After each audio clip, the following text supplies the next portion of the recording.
ప్రియమైన దేవుని ప్రజలారా, ఈరోజు మనం యేసు ప్రభువు చెప్పిన 7వ ఉపమానం పోయిన కుమారుడు గురించి ధ్యానించబోతున్నాం. ఈ ఉపమానం దేవుని క్షమ, ప్రేమ, కృప ఎంత అపారమైనదో మనకు తెలియజేస్తుంది.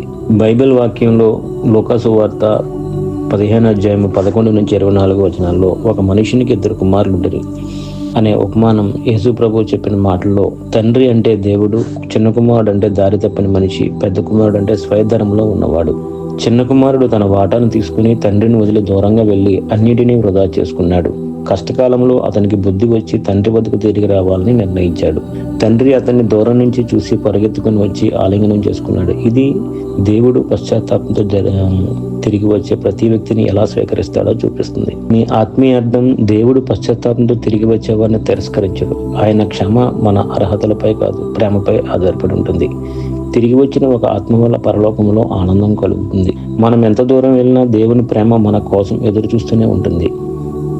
మనకు వచ్చే బోధ, నేను దేవుని నుండి దూరంగా వెళ్ళానా, లేదా తిరిగి రావడానికి నేను సిద్ధంగా ఉన్నానా, దేవుని క్షమను అంగీకరించగలుగుతున్నానా, ఇతరుల పట్ల నాకు కూడా క్షమాభావం ఉందా అని మనం ఆలోచించుకోవాలి.